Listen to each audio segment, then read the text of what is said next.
as a whole nother journey to be a patient of extensive rehabilitation because I knew the technology was evolving, and I took training, and then I realized, no, that's not it. Level the playing field and get you out of the bucket. Hey, what's up, everyone? Welcome to the Wealthy Dentist Podcast. I'm your host, Ward Powell. And if you're a dentist looking to crack the code on how to grow your practice and dominate in this space, then stick around. You're in the right place. Every week, we're sitting down with some amazing dentists who are doing incredible things in their businesses. We're talking about everything from how they keep their teams loyal and dedicated to how they stay ahead of the game in this crazy, fast-changing industry. You'll hear about hacks like using virtual assistants to free up your time, strategies to make more sales with less effort, and even mind-blowing stories about patents and inventions that are changing the industry as we know it. And it's not just about growing your practice, it's also about finding out what works from a clinical perspective. Whether you're just starting or you're ready to scale to the next level, there's something here for you. So buckle up, hit that subscribe button, and let's dive in. I'd like to introduce to you the listening public of the Wealthy Dentist Podcast. On the Wealthy Dentist Podcast, we have somebody who's a former dentist, has moved on into another area within his life based due to a disability that he had. And, you know, as dentists, we have to have all of our faculties. We got everything's got to be working with our fingers and whatever have you, our back. We standing all the time. So, you know, and I'm talking as if I'm a dentist. I be speaking to dentists all the time, and I understand the pain, or at least some of it. I'd like to introduce to you Dr. Howie Shareff. He's going to talk to you a little bit about his past history of 25 years in the dentist industry and his shift to where he is now. Dr. Shareff, thank you for joining us on the outside of beautiful North Carolina with the wonderful trees behind you. How you doing this afternoon? Really well. I'm thrilled to be here. It's an honor to be sharing some of the story that I've had and the processes as a dentist to reach dentist. It's been a quest for almost 20 years as I've been mitigating my arthritis. So thank you for allowing the platform. Right. When in dental school, I had the opportunity to be shown some little elements of yoga by a dental hygiene faculty member. So it was a really interesting thing in dental school that I got exposed to something that I became deep diving into after my disability.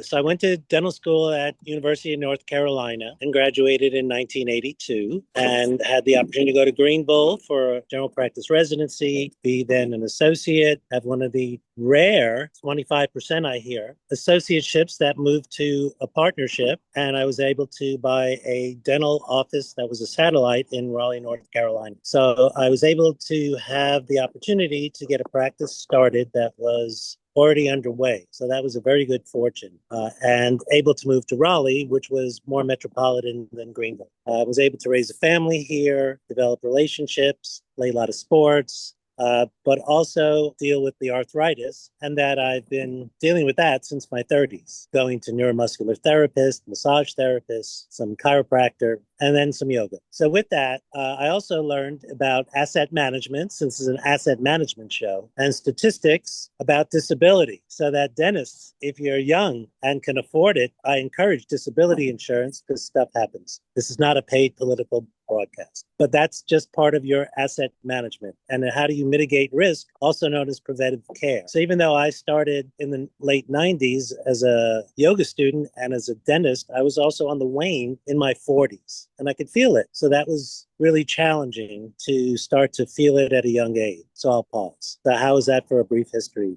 Ward?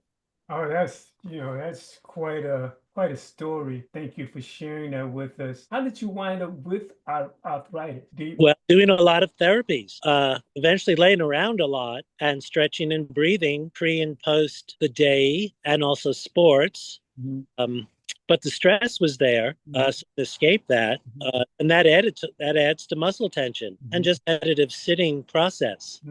I'm outside now because I'm also very adaptive, and that I've done work from the hood of my car, which is where we are when I'm in the garage trying to look outside. So I move around a lot, or I use a stereo cabinet with a nice picture and a sunroom just to break up how I'm living, reduce the stress on my neck and shoulders because computer activity is unhealthy. But here I got a hands-free meeting, and I can, while my tool is propped up on my bag of clothes and my yoga mat. Oh, excellent. Way to be creative. Creativity is a part of dentistry. Oh, it's Huh? functionally a functional art in a hazardous environment. Oh, wow. Yeah, yeah. So tell me more about what got you started in dentistry. Why did you choose dentistry? Well, that's an interesting thing. If we go back, let's say near 50 years when I was in college, no, not near, was that we had different role models. And though I was interested in healthcare, I didn't have what I thought was a great physician model. There was a lot of medicine dispensing, especially in my family. And so I couldn't see living like that in the whole life of a physician. And I wasn't necessarily that the cream of the crop, too. But I also got orthodontics when I was in college and got to have an intimate relationship learning from the orthodontist who was a general dentist grandfathered in. And also in Queens, where I went to school at Queens College, there was opportunities for resident internships during the semester to go to clinics and such. So I got to go observe dental residents in local hospitals. And that was very impressive, except the first one I went to, they were sedating someone and I fainted. So that was impressive too. So I didn't necessarily do any sedation as a dentist, but it was an interesting to see that you can get results, you can get engaged with people and have different relationships and almost lead a healthy life. Share tidbits at will. So that's what led me on that path. And so I was able to get into North Carolina, which was a plum success, and moved to a beautiful area where there was opportunities and not to live in urban setting like Queens. Yes, yes. So I think earlier I was trying to figure out. So I mean, like obviously, business was great because you were in it for like 25 years. So I mean, in a rural area, it's quite an astounding kind of thought, you know. So I'm wondering how did you wind up getting your clients to come to you like that? I mean, I know they had to travel, some of them. Well, I was in downtown Raleigh, so Oh, okay. high density. I bought a satellite, and the elder dentist stayed on too, so he was a joy. So there was relationships that were sustained, yeah, the goodwill. And then at the time, the old school marketing, we'll laugh at that now. Yellow page edges, Valpak, word of mouth, letters and calls after treatment or introduction, and just who do you know? But not living by productivity is the sole thing, and how many of this are we going to make? And how many of those? Because we had theory and practice, and the relationships could help build things. But I wasn't a big rehabilitative dentist in that regard. Did ultimately build up enough and have a nice converted house that I could take a partner on, and then ultimately divorced. So that was a whole educational investment and divestment of growth. And then what is enough? Thought about expanding like my mentor, and then realized if I'm only operating at best 80% effectiveness, that if I doubled that, that would be 64% effectiveness, and that would be silly. So staying in one house and optimizing the house was really okay, even if we didn't fill every room all the time. And as it proved, I wore out, as super as I was. But I proved I wasn't Superman at 5 when I jumped off a garage roof and broke my legs. So, and it wasn't that high up either. So it's still hard to fly. Right, right. Yes, yes. So, okay. So you were in downtown Raleigh, so that wasn't much of a struggle for you to create some interest in the people coming to see you and getting work done. Did you wind up specializing in any of the areas of dentistry? I would say our motto was we cater to cowards, but I wasn't sedating people. It was more about what would you say, hypnotic engagement and that sort of thing, or the ways to get people comfortable without hurting them, doing it at their own pace because we weren't driven by a grander thing. Yes, yes.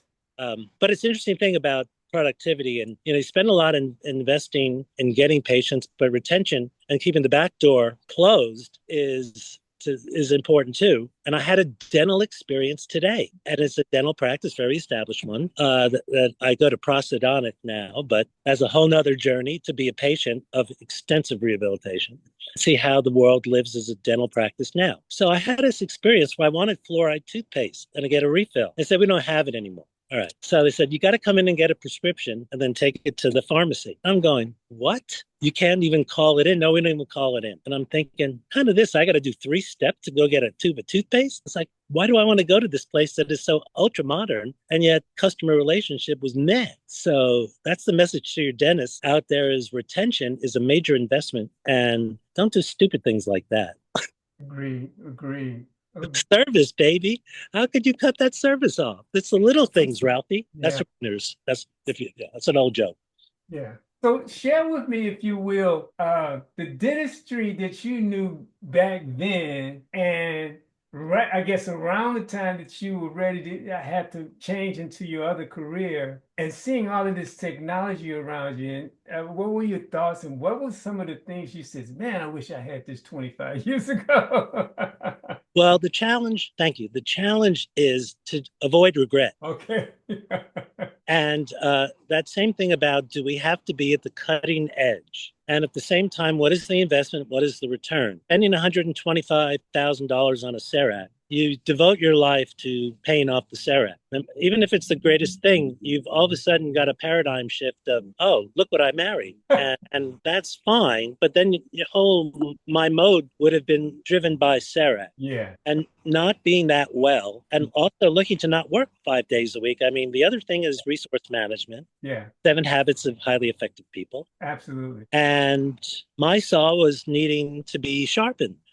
The ultimate goal was to work 3 days a week. And I know dentists in the area that were CEREC masters, and they're cranking it out and they're loving it. And that's great. But to me, that was more than my pony. I wasn't that kind of person. Yeah. So I avoided. Same thing with implants. I was very wary because I knew the technology was evolving, and I took training, and then I realized, no, that's not it. I saw some general dentists going wild, especially when I was looking to be an associate. That was crazy. And the surgeries they were doing in ramus frame implants and all this stuff, and or even going to seeing Gordon Christensen, and I hadn't thought of these people in decades. But anyway, just realized that was more than me. And so it's important even in figuring out root canals. At the time, even though there was rotary technology and fresh instruments and titanium and flexible things break. And it's like, how much can you tolerate? So what's your lane? And similarly now, what's your lane? And how's your ego taking you out of your lane? What do you strive for? Who are you?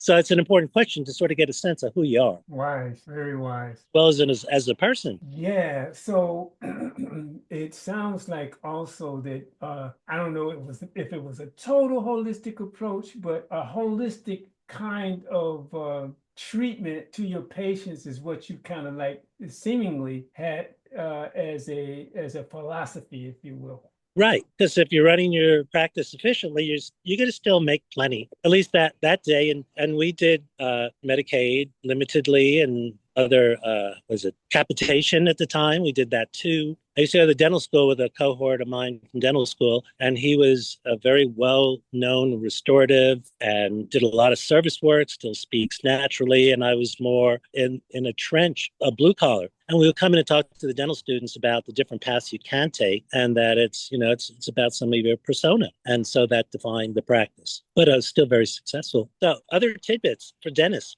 a book. I don't read many books now. My brain's not that sharp. I like to create content.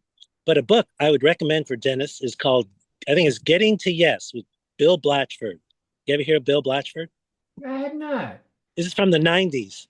Okay. But he was a practice manager, advisor. I think he was a dentist, in Seattle area. And they were terrific. And it was really great concepts of just how to frame things and to be present to, get to the understanding of yes. Yes is my favorite answer. Second one is both. So if you can present it in a yes question, it makes it a whole lot easier. And learning to understand some of the personas of patients. My mentor did that. And I only remembered 3 of them in prep for the show. But it was about, what are people's styles? Are they romantic? Are they recognitionist? Are they self-preservationist? I don't remember the 4th one. You got to look that up. Okay. The other thing for dentists is you notice I'm standing and doesn't seem to be a problem. And I'm in an extension is what are you doing in the car? So I'm here by the car, but I brought my car cushion because I've been dealing with lumbar arthritis lately. And so the lumbar, even in my not very nice Lexus, though it's a petite one, I have good car seats. That's why I got the Lexus. That just in this cushion is what I call, and it's not that thick, level the playing field and get you out of the bucket. So if you're going to sit, make sure your playing field is level. Mm. So Okay. those are my important tips of the moment. Questions. Yes, I'm sure they're well taken, and thank you for sharing that with us.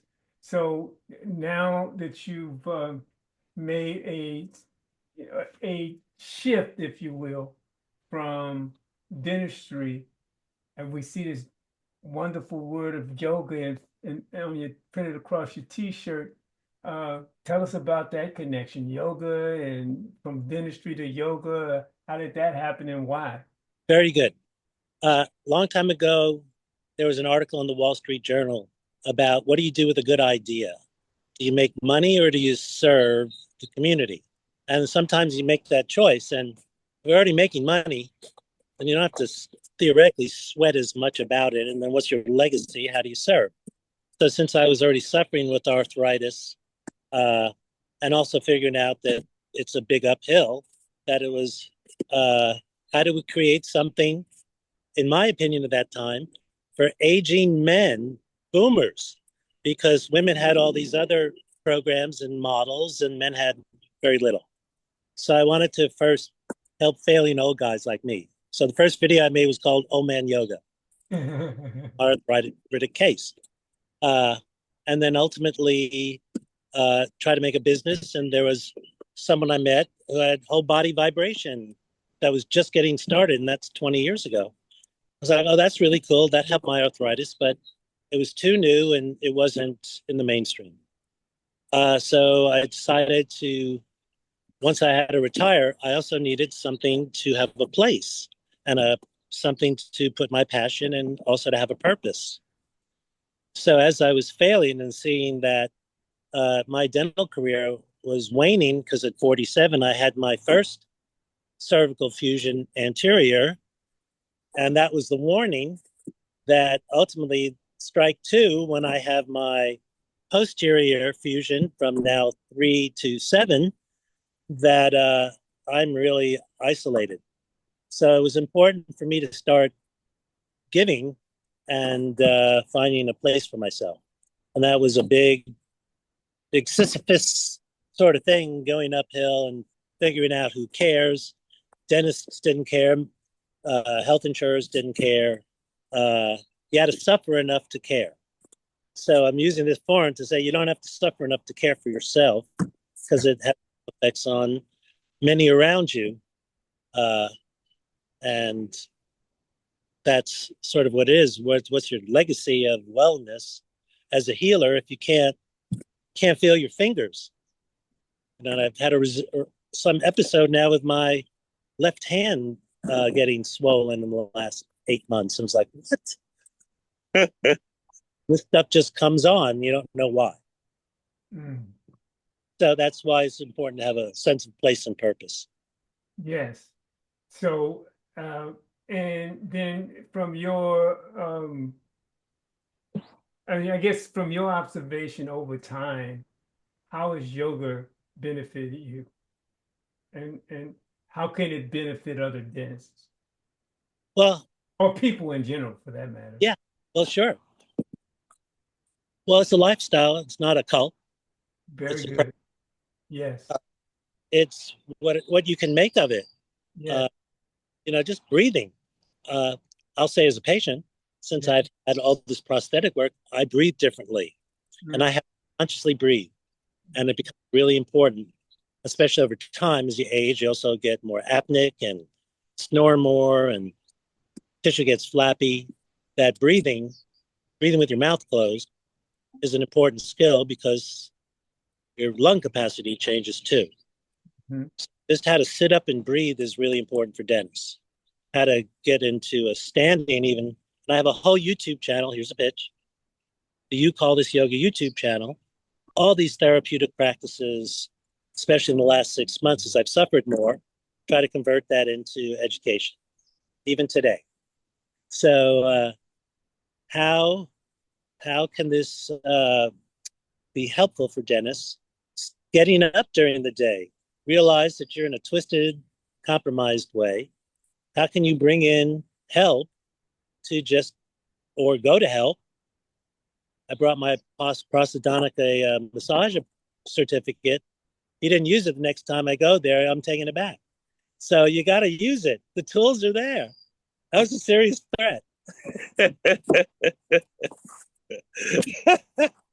got an appointment in 2 weeks for my next scanning. So, I'm serious about this. Spend thousands, you can give a little. But I need him to survive, right? I see him going like this. I once interviewed a dentist after I retired who already had tingling in his hands, and he didn't care, and he sat like in a C shape, and I said, hasta la vista, baby. So you got to look at what you present. Oh my God. House. So true. That is so true. So what the point is I had enough disability capacity that I was able to do good things and not be compensated, and still that way, even though I've run out of benefits. I'm waiting for my retirement. I'm in that gap between. That's why you got to save up. Between 65 or so, if you do get benefits or whatever and you retire, and your retirement that kicks in, Social Security may not be enough. So to have enough base and liquidity is important in that mid-upper 60s, but doesn't mean you need a lot, but it's also what are you spending on yourself? I'm spending a buku amount on my mouth again and again. So your mouth is real important too. We're still humans. So that's another story. But for dentists, even the staff, it costs tens of thousands of dollars to replace your staff if they go on disability. Mm-hmm. And how are you fostering them? Mm-hmm. Because just like our yoga teachers, who are the flowers of our organization, your staff and your ergonomics at your office. So I did take worksite wellness and couldn't even do any help with other practices. But I and our organization are available to help. And we're also looking for sponsors and donors of our programs, which are all free to the participants, mm-hmm. ways that we can customize wellness for the audience. Mm-hmm. So that's what You Call This Yoga has been around 15 years, because I have no place else to go. It's home-based. We don't have a brick and mortar, so we don't have that strain, and we get to go across North Carolina and serve the community. But there is online education on the YouTube channel, and even just getting started.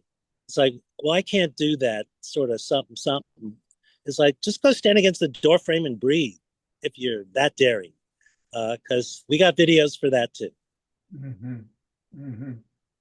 Wow. So your yoga practice is not just something that you do just to do it. It's just a part of you now. It's a way of life, as you mentioned. Yeah. So how does nutrition tie into your yoga practice, or does it? Hydration is important, and I would say I've noticed in family and in me, it takes a lot of effort to stay hydrated. I would say men are really poor on that. Women always carry bottles, and men some of the time. And I just keep a glass of water out so I can remember to stay hydrated. I would say that in my arthritis, my GP, because I'm not qualified to give dietary advice, talks to me about apples and grapes and things you eat the skin on, and there are certain things about that. I don't know. So I don't have answers for nutrition beyond that. No, not a problem. I was just wondering how did it tie into, your does it tie into your regimen? I mean, Ah, normally when I hear people talk about yoga and any of these other Tai Chi and anything else that has to do with moving the body, they always seemingly always have some type of food regimen that they use to help keep that energy flowing as best they could.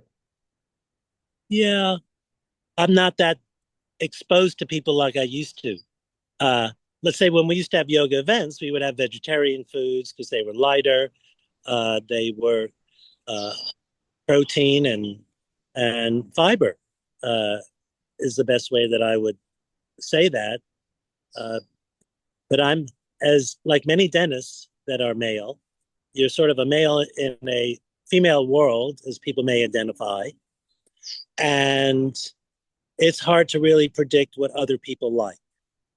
My wife is a yogi, has gluten intolerance, has dairy intolerance, and other things. And it just seems that in life there's more food that is genetically modified, and people are more intolerant.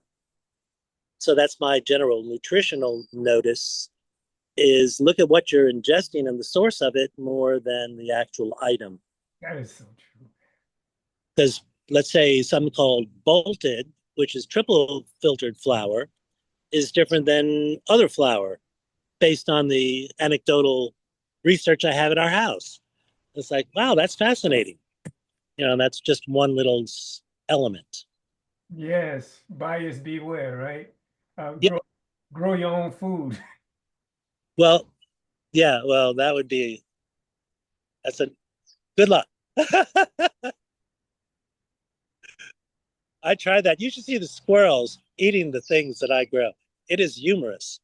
It sits on a tomato limb and just eats it like it's so delicately and beautifully. And then it goes to the next one. I go, wow, yeah, grow your own food. Right. It's that. Yeah, right. Yeah, well, my mom, when she was doing that, she said she would always plant enough for the squirrels because she know they were coming. And the rabbits. Oh, yeah. I just spent, I just put 10 cubic feet of dirt in a rabbit hole that had been for a while that was vacant in my front of my house. I was astounded. It was packing the biggest filling I ever did in my life. And I was using a broom in it. It was just amazing. So I was dentaling in the front yard, Mm. So, left dent switching. yeah, how has the yoga helped your physicality? Do you see improvement? Do you see managing your arthritis in any way? And if so, how so? All right, I'll put it in golf terms. A lot of golfers out there. Form is very important. It's about the hips, it's about the rotation, it's about the extension, the breathing, the follow through. So I played disc golf, which is with the frisbee. But the same thing, we're walking, we're throwing, you're leaning. And if I don't have the right extension in my body, then the disc is just going to follow the collapse of me. Okay. Similarly, in golf, if you're whacking it or your hips are collapsing, then it's because you're misbalanced, then that function is off. So I am in extension because I collapsed to this side because I used to wrap around and I have to extend this. So I'm walking with a conscious extension because I know the pain of once I have an L4 something, something, that it's danger. So I am consciously paying attention to my movement because I'm that vulnerable. So that's part of it each day. How am I sitting? How am I getting up? How am I in the car? It's so obsessive once you become disabled that I encourage the energy to mitigate that once again, and to be just look at yourself. Go to therapists. Get some objective opinions. Yes, yes. And you just don't know how important having this type of information is until you actually need it. Hopefully you won't need it, but I mean having that information before I mean as we get older, there's going to be some some deterioration, if you will, right? Oh yeah, And They so how do you, as you said, mitigate that by doing stuff like you're saying? And I've been a follower of yoga for many years and really love the results that I've had over my life using yeah, technique. and you look slender now, but slender people still get physical disorders. That's right. That's right. Yes. Yeah. Oh yeah. So that's it is really important, and a lot of our peers, my peers, do what they call restorative yoga. Uh, Okay. you call this yoga is a derivative of me laying around looking like I'm doing nothing, which I hear is like yin yoga. Mhm. Uh, because I was just listening to music and stretching because that's all I wanted to do, and Mm. I still do that now as part of my regimen. I have it's more floor and wall, and how do I walk and how do I play, uh, Mm. and that's the functional yoga. Mhm. Because if you're not able to play and enjoy it, really is unpleasant. I agree. I agree. So, what would you call your type of yoga? Is it called restorative yoga? I mean, what kind of yoga do you practice? Adaptive. It's adaptive. Adaptive. Mm, interesting concept. Yes. Adaptive yoga. Tell me, Well, adapting. because I've Where never heard that expression. when a dentist comes in and looks at, does that quick look in the mouth, they make an assessment and they say, oh yeah, and then you look deeper and you say, oh, how am I going to build this back?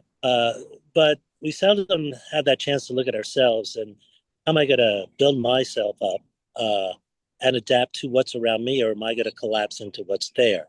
So even just that critical eye of what is sitting in this crappy chair going to cost me is, what I've looked at.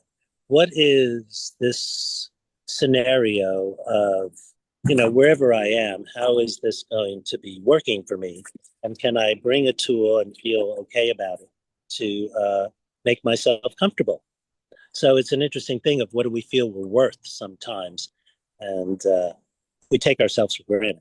So that's why I encourage assertiveness if you can move that far in self care. Very important point. Very important point. I mean, here I am doing a certain type of sitting, a certain type of twisting every day, and what can I do? I mean, looking far into the future, hopefully, that hey, at some point, I'm going to have to pay for this. And how am I going to, you know, adapt, if you will, to this? Have I done the kind of work I need to do or I should have done to be ready for something like this in the future? And that's really hard to initiate. We're such creatures of habit. You really got to get a shock, and then another and another Yeah. to say, because we're so used to doing the same thing. Yes. I mean, I made a video today on, do you always have to lead with your best foot? Mm. And then you get used to leading with that foot, and then the other foot forgets how to lead, and Mm. then your body's out of balance because you forget how to do that. So with the arthritis, I definitely lead with my best foot, and I have to consciously change how I put on my pants to Oh. say, I got to get out of this habit, and just to wire my brain and then say, oh, yeah, now maybe I can extend that a nanometer, and then it feels better. Because even in dentistry, as we know, these little small increments can be so critical, you Yeah. know, margin or occlusion.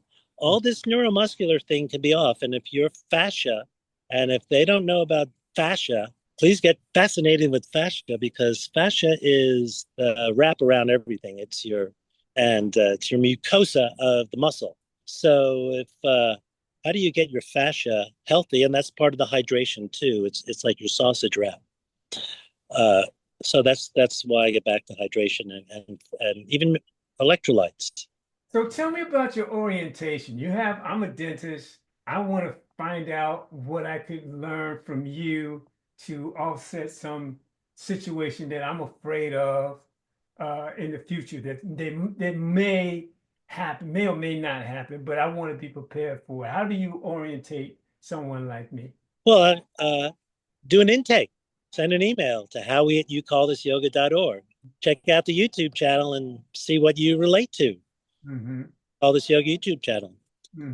Uh, the website, uh, isn't so much informational as to what you can do, but it's what we do and how we invite people to participate.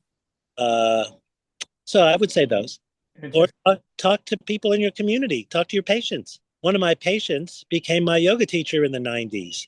Hmm. They working at a food co-op. They became a very gentle yoga teacher from a renowned teacher of the time and invited me to come.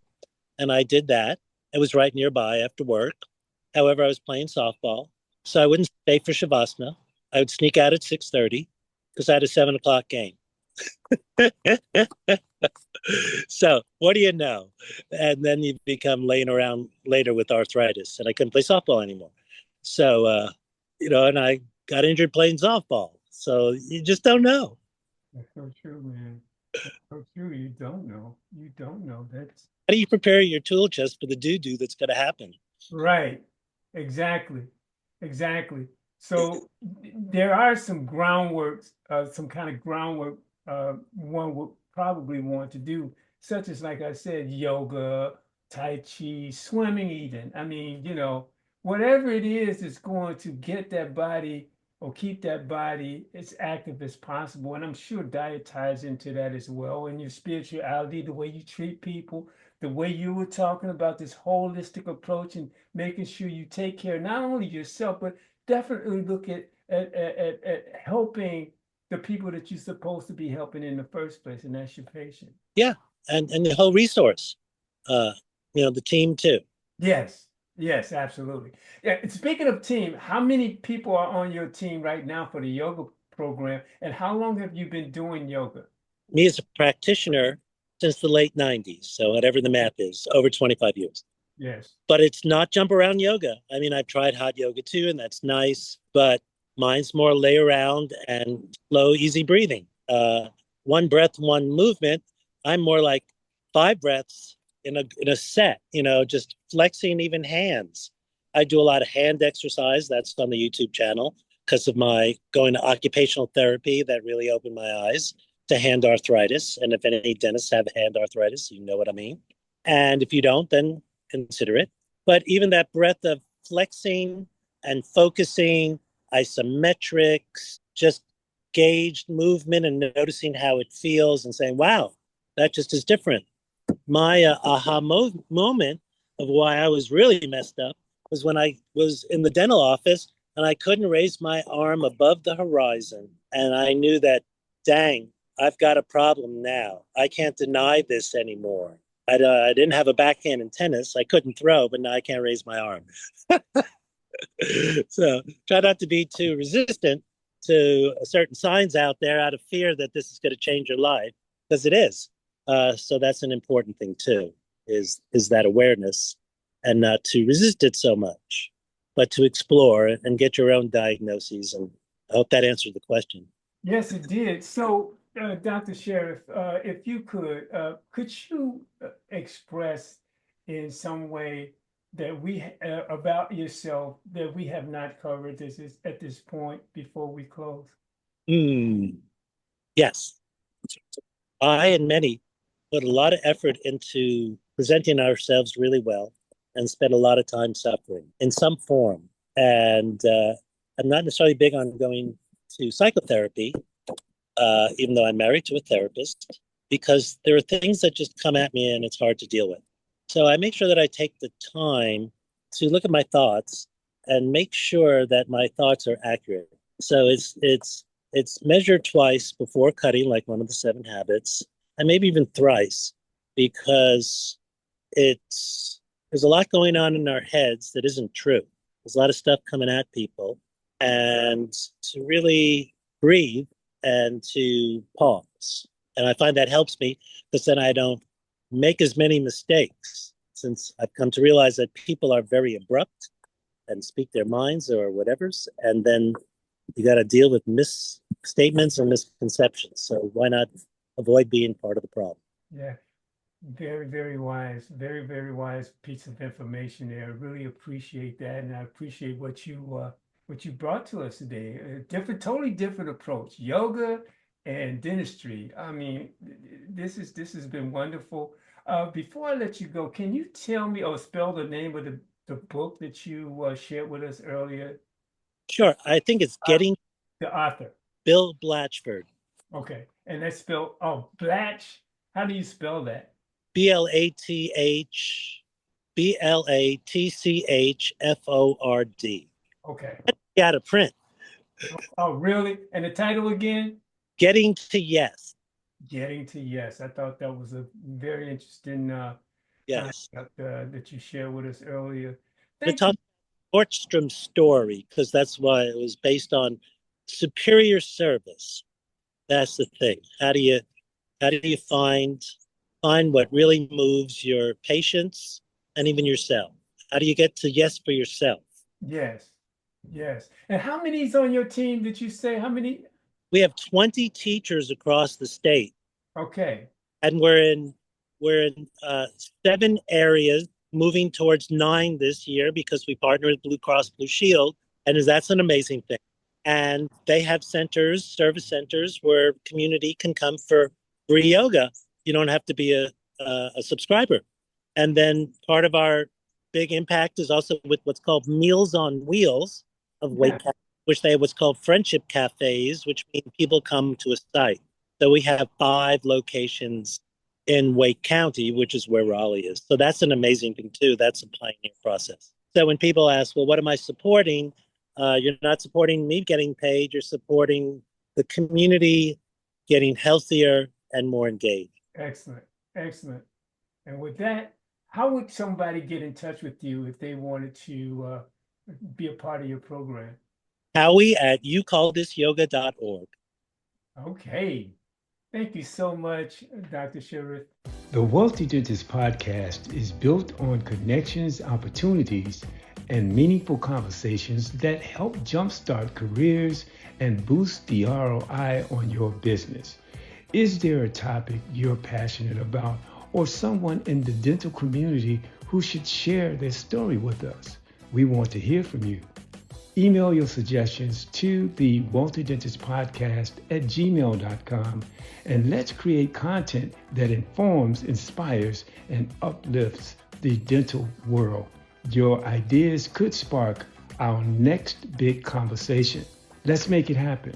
I'm Ward Powell, your host at the Wealthy Dentist Podcast, thanking you for being a part of our journey.